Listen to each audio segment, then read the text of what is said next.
Assalamualaikum warahmatullahi wabarakatuh. Perkenalkan kami dari kelompok 3 yang beranggotakan Silvianti, Hanifa Nadira, Krisdianti, Yohana Muljono, dan Nadila Koirunisa. Di sini kami akan menjelaskan materi tentang analisis diskusi inovasi, proses keputusan inovasi, dan model-model keputusan inovasi pendidikan. Selamat menyaksikan. Assalamualaikum, saya Yora Mujono, MPM 0371 17119, kelas 7E. Di sini saya akan menjelaskan identifikasi hakikat difusi inovasi. Difusi merupakan salah satu tipe komunikasi, yaitu komunikasi yang mempunyai ciri pokok. Pesan yang dikomunikasikan adalah hal baru, inovasi.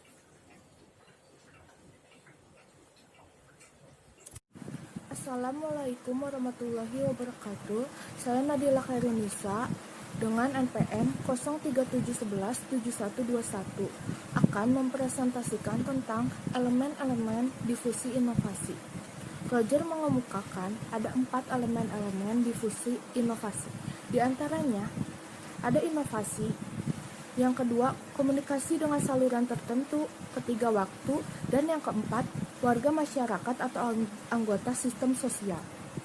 Saya akan menjelaskan yang pertama, ada inovasi.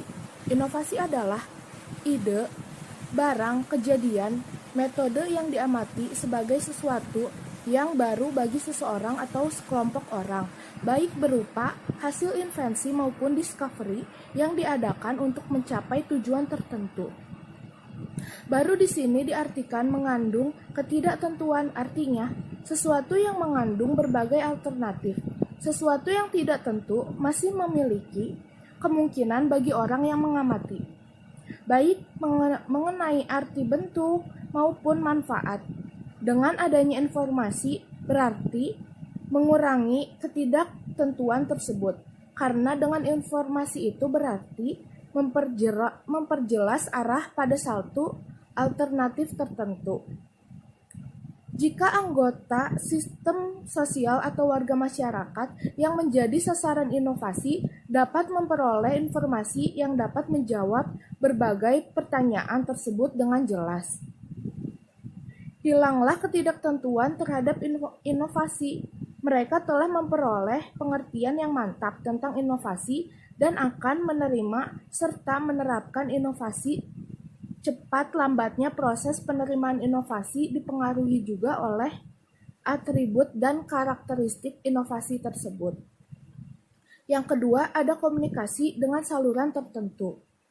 Komunikasi dalam difusi inovasi diartikan sebagai proses pertukaran informasi antara anggota sistem sosial sehingga terjadi saling pengertian antara satu dengan yang lainnya.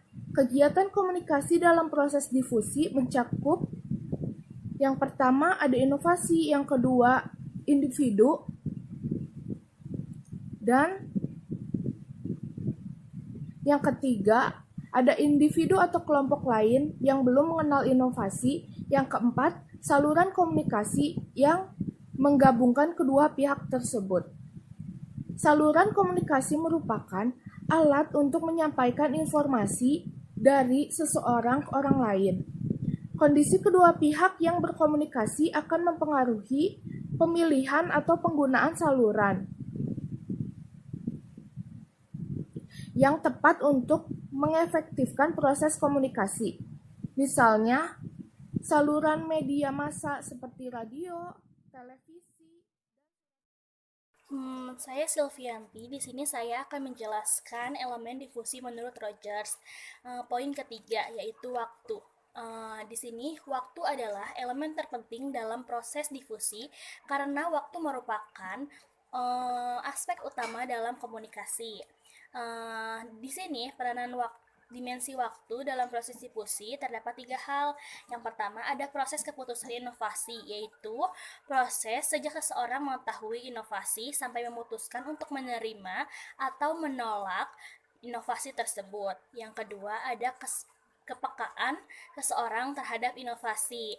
Artinya, di sini tidak semua orang menerima inovasi dalam waktu yang sama, karena mereka menerima inovasi tersebut dari urutan waktu yang dahulu hingga waktu yang sekarang. Yang ketiga, ada kecepatan penerimaan inovasi, yaitu kecepatan relatif yang diterimanya inovasi oleh masyarakat.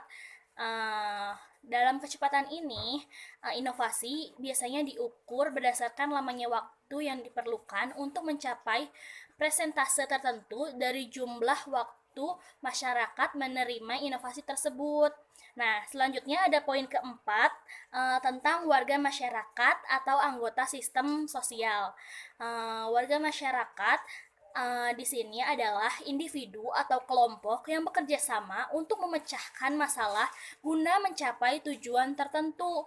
Nah, lalu apa sih anggota sistem sosial itu atau siapa saja anggota sosial itu? Anggota sosial di sini bisa individu, kelompok informal, organisasi, dan subsistem lainnya.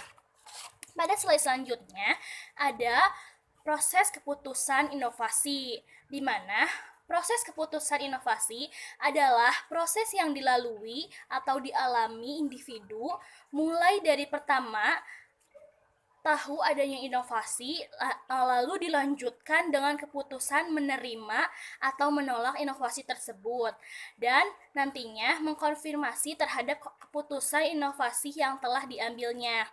Nah, dalam proses ini tidak langsung seketika menerima atau menolak, tetapi harus melalui serangkaian kegiatan yang berlangsung. Dan kegiatan berlangsung ini tuh perlu jangka waktu sehingga individu atau organisasi dapat menilai atau mengkaji suatu gagasan tersebut sebagai bahan untuk mempertimbangkan akan menerima atau menolak inovasi tersebut yang nantinya akan diterapkan sebagai inovasi baru. Selanjutnya ada model-model proses keputusan inovasi. Menurut Ranger 1983 dibagi menjadi 5 tahapan. Untuk tahapan yang pertama itu tahap pengetahuan atau knowledge. Proses keputusan inovasi dimulai dengan adanya tahapan pengetahuan yang dimana seseorang sudah menyadari adanya inovasi dan ingin tahu fungsi dari inovasi tersebut.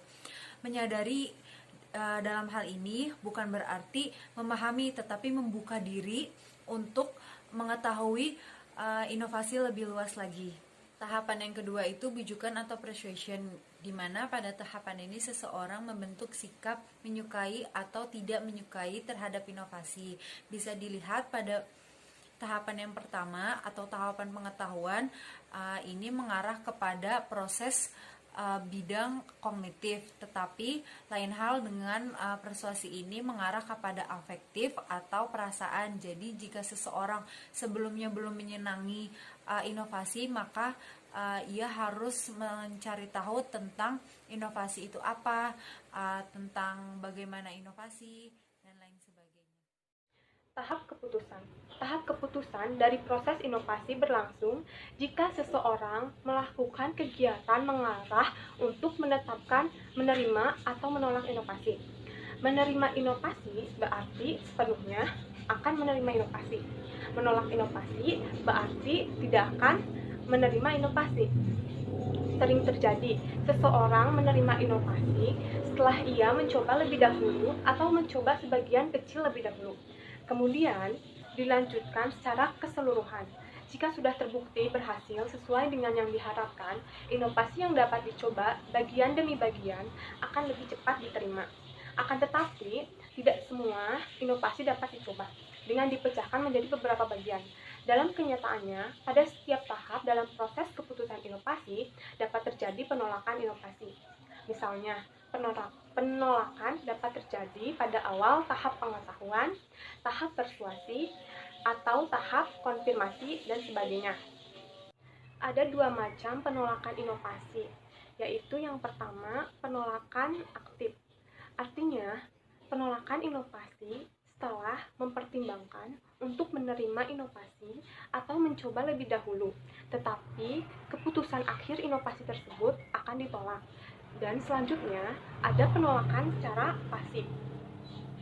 Penolakan secara pasif artinya penolakan tanpa mempertimbangkan yang lain atau mempertimbangkan inovasi tersebut. Dan yang keempat ada tahap implementasi. Tahap implementasi dari proses keputusan inovasi terjadi apabila seseorang menerapkan inovasi. Dalam tahap implementasi berlangsung keaktifan, bagi mental maupun pembuat. Keputusan, menerima gagasan, atau ide dibuktikan dalam praktik. Pada umumnya, implementasi mengikuti hasil keputusan inovasi. Akan tetapi, dapat juga terjadi karena sesuatu hal. Seseorang sudah memutuskan menerima inovasi, tetapi tidak diikuti implementasi. Biasanya, hal ini terjadi karena fasilitas penerapan tidak tersedia. Tahap implementasi berlangsung dalam waktu yang sangat lama, bergantung pada keadaan inovasi itu tersebut. Suatu tanda bahwa tahap implementasi inovasi berakhir jika penerapan inovasi sudah melembaga dan menjadi hal-hal yang bersifat rutin atau merupakan yang baru lagi. Dan yang terakhir ada tahap konfirmasi.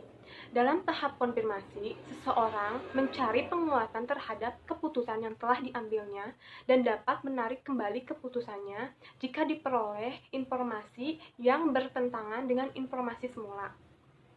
Tahap konfirmasi sebenarnya berlangsung secara berkelanjutan sejak terjadi keputusan menerima atau menolak inovasi yang berlangsung dalam waktu yang tidak terbatas. Selama dalam konfirmasi, seseorang berusaha menghindari terjadinya disonansi, paling tidak berusaha mengurangi terjadinya disonansi tersebut. Cukup sekian materi yang dapat kami sampaikan, kurang lebihnya mohon maaf. Wassalamualaikum warahmatullahi wabarakatuh.